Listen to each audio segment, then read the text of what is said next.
तो एपिसोड 136 की शुरुआत एमरे और लायला से होती है, जहां एमरे लायला को सरप्राइज दे रहा होता है, पर रंग में भंग डालने के लिए वहां अचानक से मिल्की वे पहुंच जाती है और उनका सरप्राइज खराब कर देती है। फिर मिल्की वे कहती है, लायला तुम ये कॉफी नहीं पियोगी, ये तुम्हारी सेहत के लिए अच्छी नहीं है बेटा, लेकिन ये केक बढ़िया है, तुम इसे खा कर जाओ। ऐसा कहकर मिल्की वे केक कट करती है और केक खाना स्टार्ट भी कर देती है। तो लायला कहती है, नहीं मॉम आप खाइए, बोन एपेटाइट, हम घूमने जा रहे हैं। ऐसा कहकर लायला एमरे के साथ चली जाती है। फिर सीन मीटिंग में शिफ्ट होता है, जहां सेंट लगाए पूरे 10 मिनट हो जाते हैं तो सब लोग एक दूसरे को स्मेल करते हैं। तो मुझो कहता है, प्यार की आग नहीं तो प्यार का जलवा कैसा रहेगा? मेरे हिसाब से ब्रांड के लिए ये नेम परफेक्ट होंगे। इतने में ही वहाँ इंगित आ जाता है और कहता है, सनीम क्या हम बात कर सकते हैं?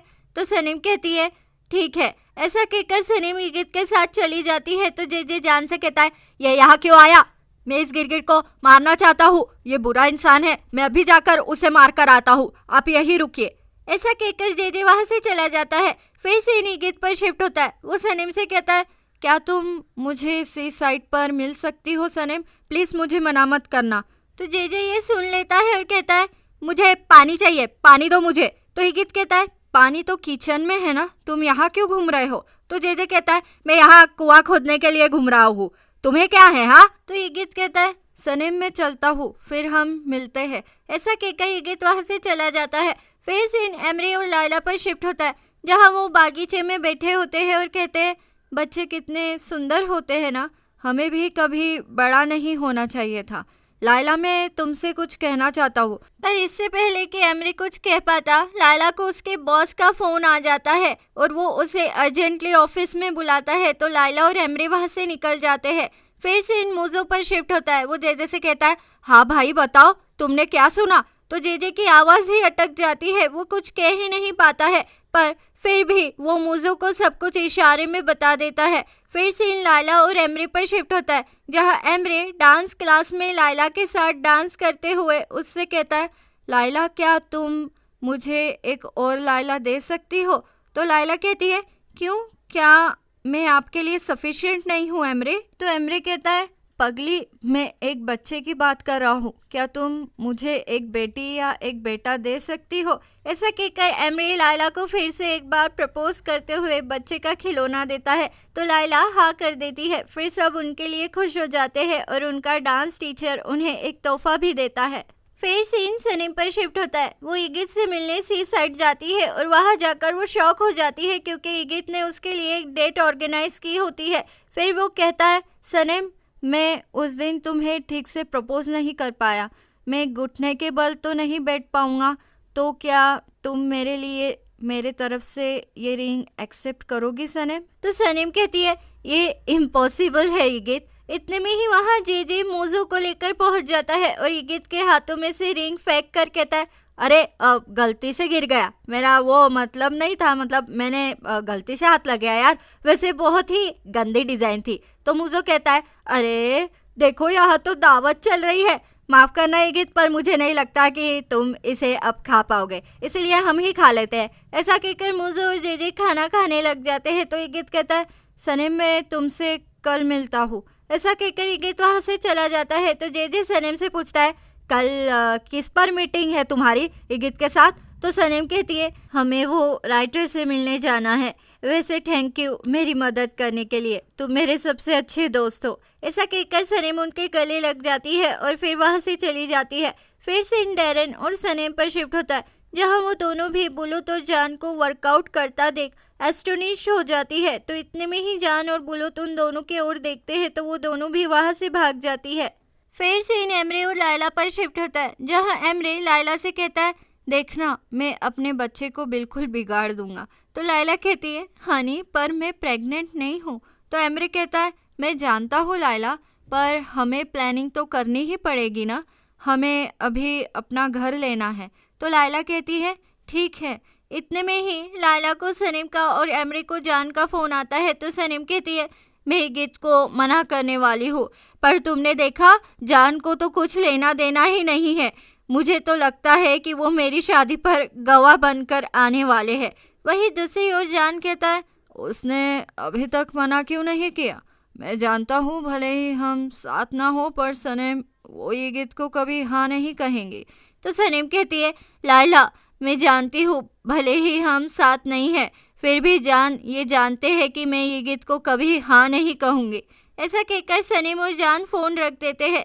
फिर सीन मेहरबान और अजीज पर शिफ्ट होता है। वो एक बेबी को लेकर सनम के पास आते हैं और उससे फेवर मांगते हुए कहते हैं, सनम आज हम रेस्टोरेंट में जा रहे हैं, तो क्या तुम आज रात के लिए इस बेबी को संभाल लोगी? तो सनम कहती है, बेबी ये तो बड़ी ही प्यारी है, पर मुझे बेबी संभालना कहाँ आता है? तो मेहरबान कहती है, ये तो काफ़ी आसान है, तुम्हें बस डायपर बदलना होगा और उसे फीड करना होगा, तुम ये कर लोगी सनम? तो अजीज़ कहते हैं, अगर तुमने ये नहीं किया तो सनम फिर हमें हमारा आज रात का प्लान कैंसिल करना पड़ेगा। तो सनम कहती है, अरे नहीं नहीं, आप फिक्र मत करिए, मैं ये कर लूँगी, ये तो काफ़ी आसान है, बच्चा ही तो संभालना है। तो मेहरबान कहती है, ठीक है तो फिर मैं यहाँ कैमरा लगा देती हूँ ताकि बेबी की मॉम कंसर्न ना हो। ऐसा कहकर बेबी की लिस्ट सनम को देकर मेहरबान अजीज़ को लेकर वहाँ से चली जाती है। फिर उनके जाते ही बेबी रोने लगती है तो सनम परेशान हो जाती है, उसे हैंडल करते नहीं आता है। फिर सीन मिल्की वे उन्हें हाथ पापा पर शिफ्ट होता है, जहाँ मिल्की वे कहती है, अरे मैं अब और नहीं छिपा सकती। ऐसा कहकर मिल्की वे लायला को बेबी सॉक्स देती है। तो लायला कहती है, वाह ये कितने क्यूट है मॉम, आपको कैसे पता चला कि एमरे और मैं बेबी के बारे में सोच रहे हैं? तो एमरे कहता है, क्या आपने हमारी बातें सुन ली थी? तो मिल्की वे कहती है, अरे नहीं नहीं, तुमने ही तो कल कहा था कि तुम्हें लाइफ में चेंज चाहिए, क्या तुम प्रेग्नेंट नहीं हो लायला? तो लायला कहती है, नहीं मॉम नहीं हूँ। तो निहात पापा कहते हैं, फिर तुम किस चेंज की बात कर रहे थे? तो एमरे कहता है, हम अपने घर में जाने की सोच रहे थे डैड। तो ये सुनकर मिल्की वे और निहात पापा नाराज़ होकर वहाँ से चले जाते हैं। फिर सीन मेहरबान पर शिफ्ट होता है। वो लैपी पर इंटरनेट कनेक्ट करने की कोशिश करती है ताकि वो बेबी पर नज़र रख सके। फिर मेहरबान जान को फ़ोन करके कहती है, जान क्या तुम मेरी हेल्प करोगे? मैं बाहर हूँ बेटा, पर मैंने सनम को आज एक बेबी दी है जिसकी उसको देखभाल करनी है, पर मैं उस लिस्ट में तो ये लिखना ही भूल गई कि बेबी को कब फीड करना है। अब मुझे टेंशन हो रही है जान, तो क्या तुम सनम के फार्म पर जाकर बेबी का ख्याल रखोगे? प्लीज़ मेरा इतना सा काम कर दो। तो जान हाँ कह देता है। फिर सीन मिल्की वे उन्हें हाथ पापा पर शिफ्ट होता है, जहाँ मिल्की वे कहती है, तुम लोग चाहते ही नहीं हो कि हम तुम्हारे बच्चों का ध्यान रखें, इसलिए तुम इस घर को छोड़कर जा रहे हो। तो एमरे कहता है, नहीं मॉम ऐसा नहीं है, हमारे बच्चों की परवरिश आप ही करेगी, आपसे अच्छी परवरिश और कौन कर सकता है भला। हम यही आसपास घर लेंगे जिससे आपको टेंशन नहीं होगा, प्लीज़ हमें जाने दीजिए। तो मिल्की वे उन्हें हाथ पापा मान जाते हैं। फिर सीन जान पर शिफ्ट होता है। वो सनम के घर पर पहुंचता है और कहता है, कितनी प्यारी है ये। वैसे मेहरबान आंटी का मैसेज है तुम्हारे लिए, वो ये है कि अगर बेबी उठ गई तो उसे खाना देकर सुला देना है। ठीक है, बस इतना ही था, इतना ही कहना था, मैं चलता हूँ। तो ये सब दूसरी ओर मेहरबान और बाकी के सभी देख रहे होते हैं। तो सनम कहती है, बस इतना ही कहना था क्या? तो जान कहता है, हाँ बस इतना ही, मैं चलता हूँ, बाय। तो सनम कहती है, ओके बाय, जाइए। फिर जान चला जाता है। तो ये देखकर मेहरबान कहती है, अरे वो तो चला गया। तो डेरिन कहती है, हमारा प्लान तो फेल हो गया, अब हम क्या करें? तो मुझो कहता है, अरे जान रुको, मन कर रहा है कि स्क्रीन के अंदर घुस जाऊं मैं। इतने में ही जान वापस आ जाता है तो सबके जान में जान आ जाती है। तो जान कहता है, सनम अगर तुम्हें कोई हेल्प चाहिए तो मैं यहाँ रुक सकता हूँ। तो सनम कहती है, ठीक है जैसा आप चाहे। ऐसा कहकर जान वहीं पर रुक जाता है और सनम और जान मिलकर बेबी के लिए दूध बनाते हैं और दूध की बोतल को ठंडा भी करते हैं। फिर जान कहता है, सनम कुछ खाने को है क्या? तो सनम कहती है, मैंने खाना बनाया है, आप चाहे तो खा सकते हैं। तो जान कहता है, लगता है दूध ठंडा हो गया है, चलो इससे पहले बेबी को पिला देते हैं। वहीं दूसरी ओर मोज़ो ये सब सुनकर कहता है, सनम के हाथ का खाना खा खा कर कहीं जान बेहोश ना हो जाए। तो ये सुनकर मेहरबान और अजीज डर जाते हैं। तो डेरिन कहती है, अरे उसकी फोटोग्राफिक मेमोरी है, उसे तो सारे रेसिपीज याद हो गए होंगे। फिर से निकित और हुमा पर शिफ्ट होता है, जहाँ हुमा कहती है, अगर जान ने वो मैसेज देखा होता तो वो मुझे कुछ ना कुछ तो ज़रूर कहता। उसने मुझे अभी तक कुछ नहीं कहा है। ऐसा कहकर हुमा जान को फ़ोन लगाती है, पर वो रिसीव नहीं करता है। वही दूर से जान का जासूस हुमा और इगित की तस्वीरें ले रहा होता है। तो इगित कहता है, ये चल क्या रहा है? सनेम भी मेरा फ़ोन नहीं उठा रही है। अगर वो जान यहाँ नहीं होता तो वो ज़रूर मुझे हाँ कह देती। तो हुमा कहती है, बेटा जान कहीं तुमसे सनेम को छीन ना ले।